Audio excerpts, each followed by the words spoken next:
Hi friend, welcome to Born for Homeschool. If you are new here, my name is Rachel Bourne, and I'm so glad you have joined me today. Today I want to talk about planning our homeschool for this coming year. Okay, so first off, full disclosure, I have never planned out our homeschool for the coming school year so early. We're still in April right now, and typically I would do my planning at the beginning of June or after. Like it's never been this early before. And a few reasons for that. We've got some travel plans coming up, and our summer looks really busy with our home remodel project and a lot of projects we've got here around the house.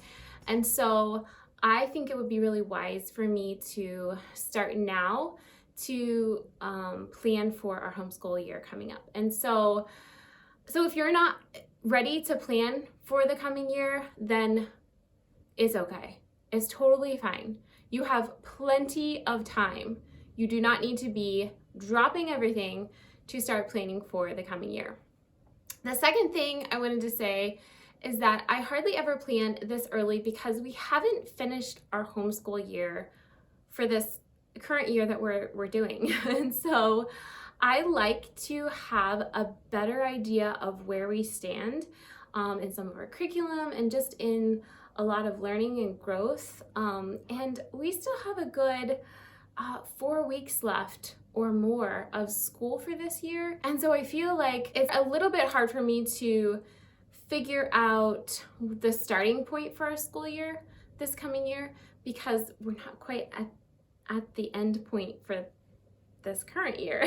So that's two reasons that I usually wait a little bit later to plan. However, this year it makes sense for me to plan early. So today I'm sharing how I began planning our homeschool year.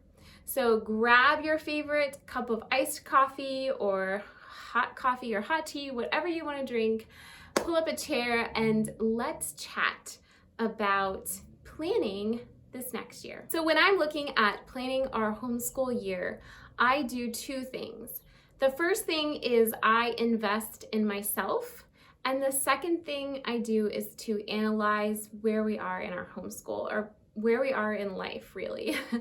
So the first thing by investing in myself, I begin by challenging my perspective and challenging the way that I think and just really trying to broaden my scope of life and how I want to be living and how I want to be training and nurturing my children. And so I have done that the last few years by books and by homeschool conferences. And so this current year, I am looking at these books for broadening my perspective on life and to just really help me as I start to plan out our coming homeschool year. And so the books that I'm looking at, I'm planning to be reading over the next few months and weeks is Expect Something Beautiful by Laura Booz, Things That Matter, written by Joshua Becker, The Call of the Wild and Free by Ainsley Arment, and I just did a video where I shared the top books for homeschool moms, and I'll put a link in the description box below if you want to check out that video. This is one of the books that I mentioned in that video. I'm also reading Effortless by Greg McKeown and the Bible. I've really began thinking of the idea where the Lord talks about in Deuteronomy, well, Moses is actually talking in Deuteronomy about how the Lord wants the children of Israel to take the things that he has taught them, the statutes and commandments, and teach them to their children. And he gives a picture, he paints a picture of what he wants that to look like. And I've really just been mulling that over and thinking about that and trying to just decide and think through, what do I want my homeschool to look like? What do I want our lives to look like? Especially in the realm of education and schooling this coming year. And I've really been challenged by the book Effortless. I'm thinking, like, how do I take the things that matter, the things that are most important in our homeschool, and make them effortless and just, oh my goodness, so many thoughts and plans. And yeah, so those are all things that are just rummaging around in my brain right now. And I love getting input from outside sources for just beginning this whole process of planning our next year to be intentional and purposeful in how our homeschool looks. Also, something that I have been doing the last few years is finding an online homeschool conference to be a part of. And I think I started this maybe 3 years ago. The first conference that I did online was, oh my goodness, so wonderful. I just randomly followed a homeschool mom, her blog, and she was participating in this conference and online. And it's really hard to take time off in life right now for me to just go somewhere and do a conference. And so I found this awesome world of a virtual conference that I can attend live, and there's so many to choose from. However, whatever philosophy you use for homeschool, I'm sure that there are conferences for you to either attend in person or attend online. And I think that that is such an important part of, for me, it's a really important part of getting new perspective. So I do books and an online conference. And the third thing that I do in planning out our homeschool year is I allow myself time. And so I have started probably like 3 weeks ago, really thinking about our coming homeschool year. So this is where my beginning planning for the school year starts. I'm just out for a walk and I'm thinking, and yeah, just doing a lot of, mental work beforehand to get things started as I begin to think about what next year will hold for us for our homeschool. So this is where it starts. I give myself the margin of time because I need the time to process a lot of my planning, and it's just my personality. And so I have been thinking about these things for several weeks now, and I will continue to think about them as I continue to plan over the next few weeks. But now I take some time to figure out, where are we right now? Where are we in life? Where are we in developmental stages? What practically does life look like right now? And so I look at, what do I want more of in our homeschool? What do I want to be focusing on and building together? I also then will look at, what do I want less of? What has not gone so well this year? What things do I want to change and to make different? So that's where I go next, is I just kind of analyze, where do we stand right now? And as I do that, then our mission and goals for this coming year become pretty clear. I understand this is where I'm heading, and this is the goal that I have for this child, and this is the goal that I have for our homeschool for this coming year.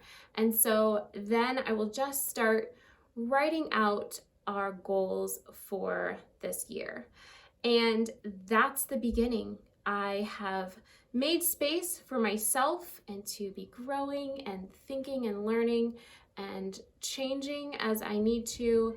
And then I've also just begun the work of planning, what does that look like, by analyzing where we are and the beginnings of where we're heading. Now that I have our goals and our mission, and next it's time to just kind of create a foundation for the curriculum that I want to cover for the different subjects. And I do this by creating a grid, and I write down the subjects on the left-hand side. I write my children's names across the top, and then I just start writing out the things that I want to do for the curriculum that I want to do, or the activity, or how I want to be teaching that particular subject. under the child's name. And if I have any ideas of how I want to connect things, you'll also find that written all over this page. So that's how I begin the process of deciding what curriculum that I want to be covering that aligns with my goals and our mission for the year. Then I will use a few pages to just write down specific thoughts on the different subjects. And so this is just a list of anything that I've been thinking about or planning, or things I want to research or look into for this coming year. And so I just start a subject at the top of the page, and then I write down the things that I've been thinking, or the things that I'm planning, or anything that comes to mind that has to do with that subject and maybe a particular child or any thoughts. This is where I start gathering my thoughts and planning for those nitty-gritty daily rubber meets the road sort of things for our subjects for the kids. So this is it, friend. This is how I began the process of planning for our coming homeschool year. And I will show you over the next few weeks how it goes from this yellow legal pad and colored pens galore to an actual plan and a homeschool planner, and gathering all of the supplies and prepping for the coming homeschool year. So like this video if you enjoyed it, if you enjoyed coming along today. So this coming year, I am really looking for ideas on family read alouds. And if you have any top suggestions for your favorite family read aloud, please leave it in the comment below so that I can see about adding it to our own read aloud list for this coming year. I hope you are excited to begin your own homeschool planning. Well, thank you so much for watching today. I hope you found this video to be helpful. And if you're new here, please subscribe to Born for Homeschool if you're looking for tips and tricks, information, and encouragement to simply support you in your homeschool. And I will see you again in next week's video.